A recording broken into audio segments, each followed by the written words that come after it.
Life with my Madhusudana চ্যানেলে নতুন পর্বে আপনাদের সকলকে স্বাগত জানাচ্ছি। বন্ধুরা কেমন আছেন? আশা করি সবাই সুস্থ আছেন, ভালো আছেন। ভোলানাথের অশেষ কৃপা পেতে অবশ্যই কমেন্ট বক্সে লিখুন ওম নমঃ শিবায়। এই পর্বে বিষয় হলো শ্রাবণ মাসের তৃতীয় সোমবার শিব বাবাকে কিভাবে পূজা করবেন, সহজ সরল পূজা পদ্ধতি, পূজার মন্ত্র। এছাড়াও জানবো শ্রাবণ মাসের তৃতীয় সোমবার শিবলিঙ্গে কোন শস্য কোন ফুল অর্পণ করলে বাবার কৃপা লাভ করা যাবে, বাবার কৃপায় চাকরি ও ব্যবসায় উন্নতি করা যাবে, জীবনের সফলতা লাভ করা যাবে বাবার কৃপায়, সেটাই জানবো এই ভিডিওর মাধ্যমে। ভিডিওতে যাবার আগে লাইফ উইথ মাই মধুসূদনা চ্যানেলকে সাবস্ক্রাইব করুন, লাইক কমেন্ট শেয়ার করুন, ধার্মিক হয়ে নোটিফিকেশন ঘন্টাটা বাজিয়ে দিন।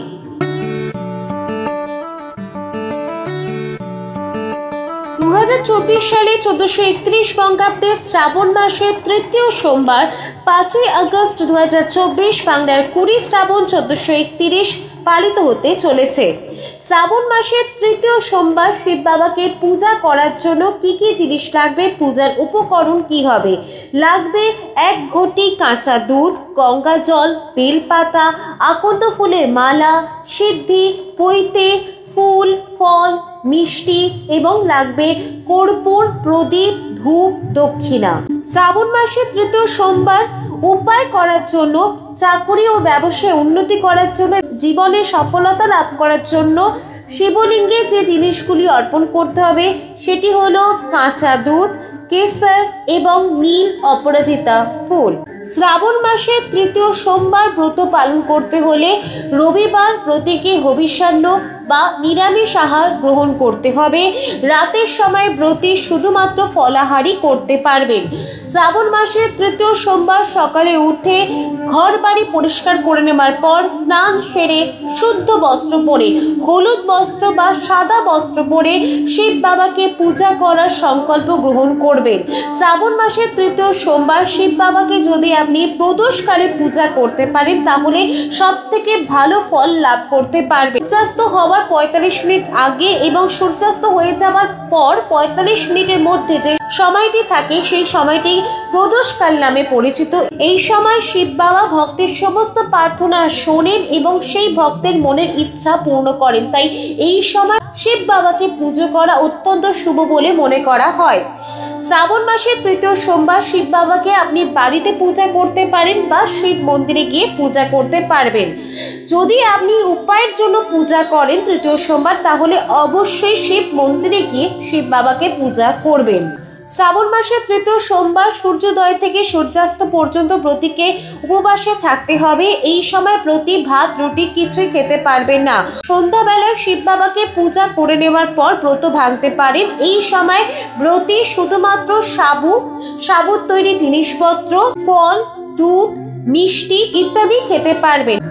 উপবাস ভঙ্গের পরেও চাল, ডাল, গম, লবণ বা নুন দিয়ে তৈরি খাবার একেবারেই খাওয়া উচিত নয়। শ্রাবণ মাসের তৃতীয় সোমবার শিব বাবাকে পূজা করার জন্য পূজার সমস্ত উপকরণ একটি থালায় সাজিয়ে নেবেন।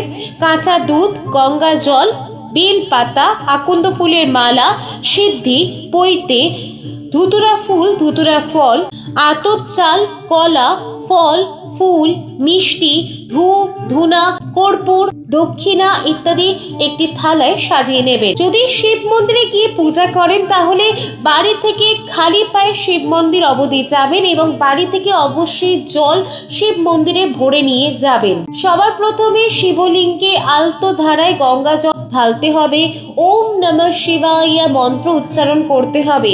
এরপর বাবার মাথায় আলতো ধারায় কাঁচা দুধ ঢালতে হবে। সম্পূর্ণ কাঁচা দুধ ঢালতে পারেন বা দুধের সঙ্গে জল মিশিয়েও ঢালতে পারেন।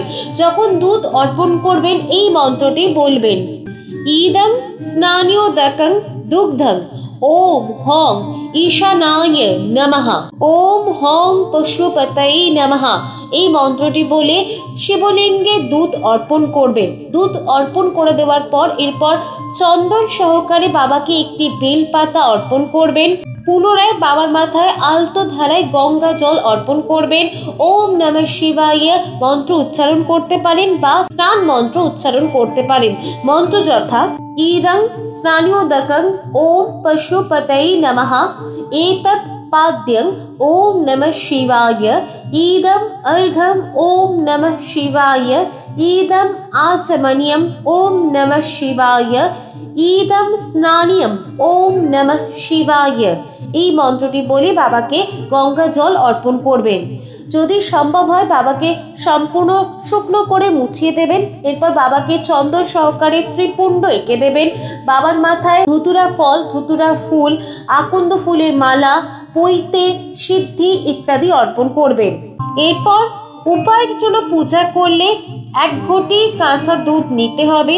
সেই ঘটির মধ্যে সামান্য কেশর মিশিয়ে দিতে হবে। এই কেশর মিশ্রিত দুধ প্রদোষকালের সময় শিবলিঙ্গে অর্পণ করতে হবে।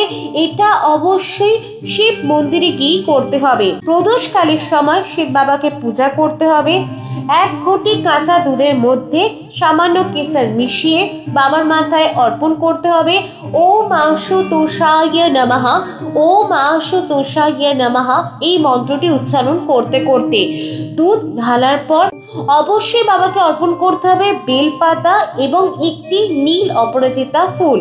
পুনরায় বাবার মাথায় গঙ্গা জল অর্পণ করতে হবে। বাবার কাছে হাত জোর করে প্রার্থনা করতে হবে নিজের চাকরির উন্নতির জন্য, ব্যবসায় লাভের জন্য, ব্যবসায় উন্নতি করার জন্য, জীবনে সফলতা আনার জন্য। শিব গায়ত্রী মন্ত্র 108 বার অবশ্যই জপ করতে হবে শ্রাবণ মাসের 3য় সোমবার। মন্ত্র যথা ওম তৎপুরুষায় বিদ্মহে মহাদেবায় ধীমহি তন্নো রুদ্র প্রচোদয়াৎ। এই মন্ত্রটি 108 বার অবশ্যই জপ করবেন। শ্রাবণ মাসের 3য় সোমবার শিব বাবাকে এইভাবে পূজা করলে শিব বাবার কৃপা লাভ করতে পারবেন।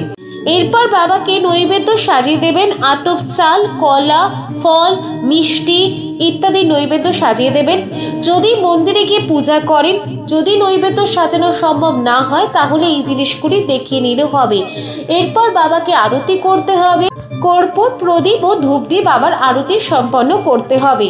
লাইফ উইথ মাই মধুসূদনা চ্যানেলের সঙ্গে থাকার জন্য অনেক অনেক ধন্যবাদ।